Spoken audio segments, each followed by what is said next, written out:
Po krátkej prestávke tu máme ďalšie video. V tomto dieli pôjdeme do Nízkych Tatier na Krakovú hoľu. Zídeme dolinou Vyvieranie A navštívime jaskyne v Demenovskej doline.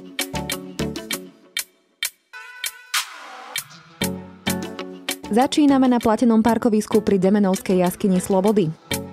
Parkovisko je v Demenovskej doline asi 15 km od Liptovského Mikuláša alebo 100 km od Žiliny. Dolinou preteká potok Demenovka, ktorý pramení v závere širokej doliny pod Demenovským sedlom.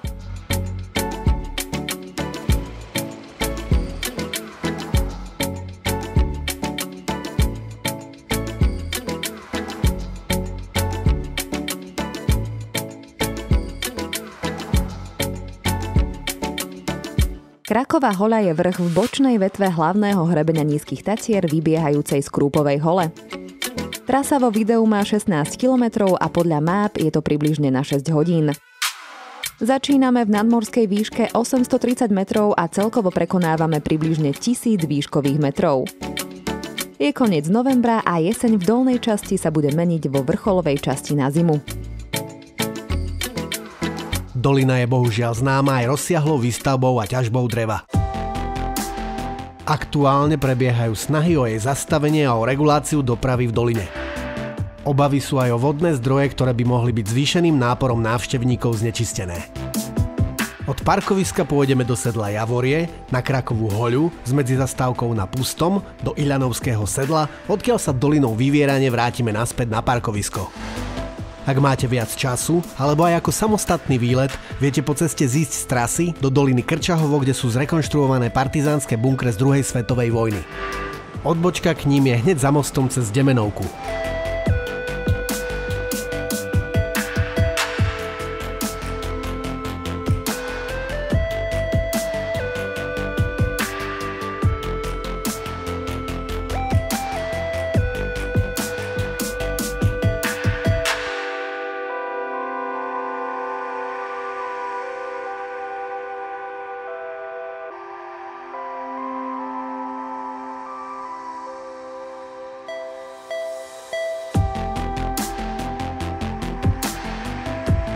My pokračujeme dolinou Podrožianky do sedla Javorie. Zo sedla je to na vrchol už len asi 3/4 hodina.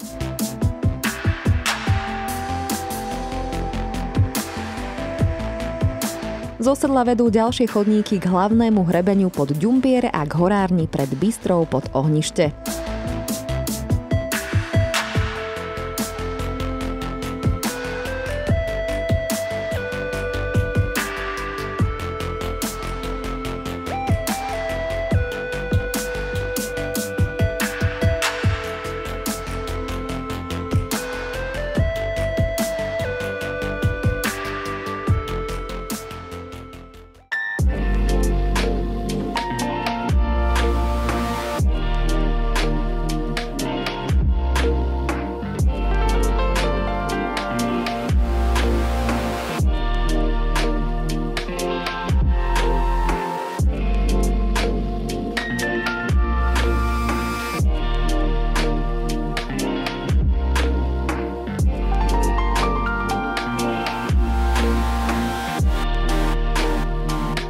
Kraková hoľa je výrazný vrch v Nízkych Tatrách. Dosahuje výšku 1752 metrov nad morom a za priaznivého počasia je odtiaľto vidno do Liptovskej kotliny a hrebene Nízkych a Západných Tatier.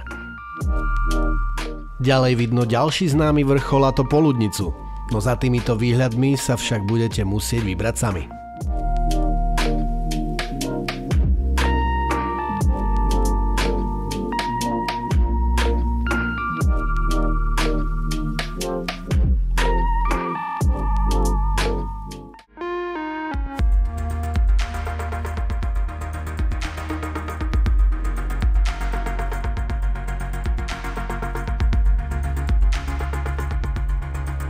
Z Krakovej hole sa presúvame do sedla Machnaté, odkiaľ sa nakrátko zastavíme na nedalekom vrchu Pusté.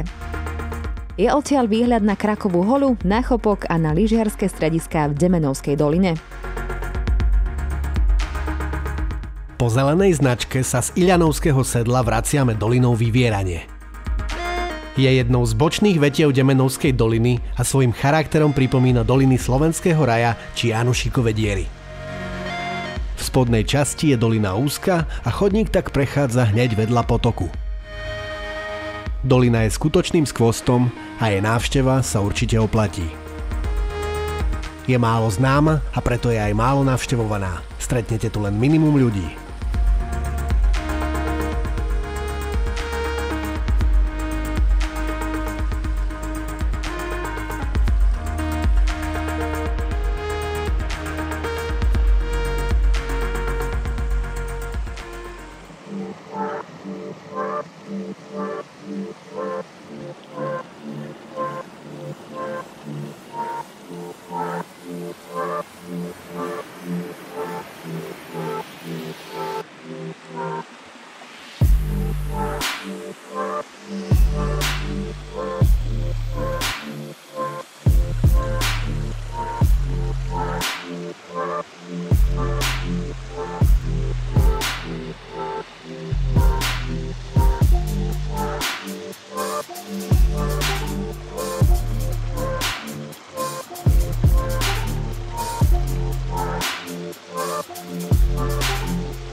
V najnižšej časti doliny je veľká vyvieračka podzemného toku Demenovky.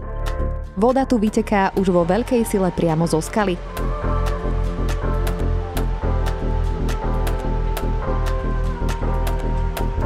Odtiaľ sa vraciame späť na parkovisko. Pri príležitosti tejto návštevy sa rovno pozrieme aj do jaskyň v Demenovskej doline. Prvou bude Demenovská jaskyňa Slobody.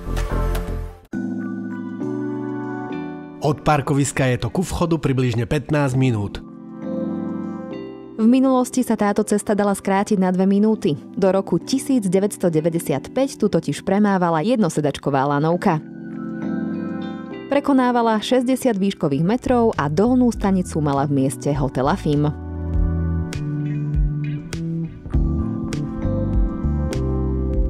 Demenovská jaskyňa Slobody dlhé roky udivuje návštevníkov farebnou výzdobou, podzemným tokom Demenovky či jazierkami. Je najviac navštevovanou sprístupnenou jaskyňou na Slovensku. Dĺžka jaskyne je 11 km s výškovým rozdielom 130 metrov. Spolu s Demenovskou ľadovou jaskyňou a ďalšími jaskyňami je súčasťou jaskinného systému Demenovskej jaskyne. Tento jaskinný systém je so svojou dĺžkou vyše 41 km tým najdlhším a najzložitejším jaskinným systémom na Slovensku. Sprístupnený tradičný okruh má o niečo viac ako 1 km a zaberie asi 60 minút. O bohatej výzdobe jaskyne a ako všetko vznikalo sa dozviete z výkladu sprievodcu. Ak voda kvapká, vznikajú kvaple, ak krásová voda tečie, vznikajú kamenné vodopády alebo syntropády.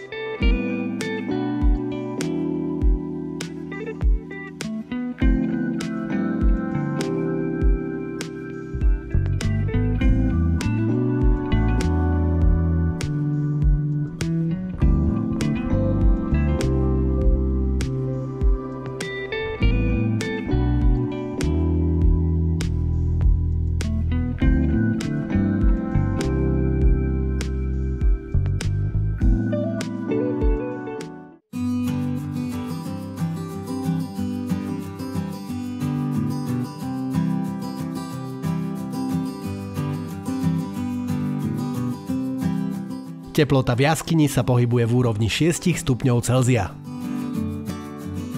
Jaskyňu objavili Alojz Král a Adam Mišura v roku 1921. Počas nasledujúcich rokov sa sprístupňovali ďalšie úseky a pripájali sa nové chodby. V roku 1928 bol vyrázený nový vchod do jaskyne v dolinke Točište, ktorý je v prevádzke od roku 1930.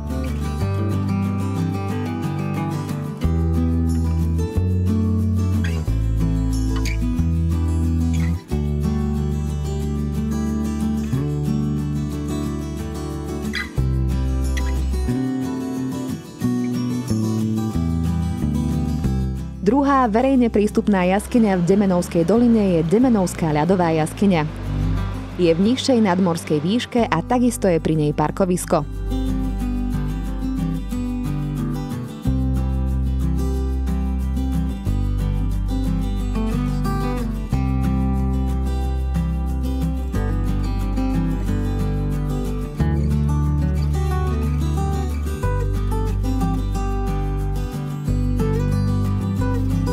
Prehliadková trasa má 650 metrov a prevýšenie 48 metrov.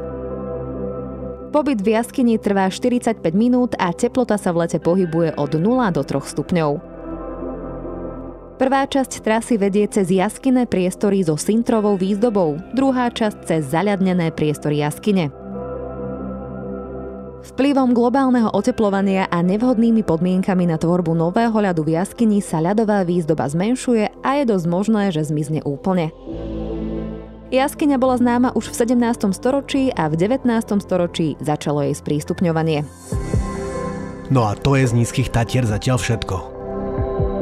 Ak sa vám video páčilo, napíšte komentár, nezabudnite dať palec hore a začnite kanál odoberať. Aktivujte si zvonček, ak chcete byť upozornení na nové video.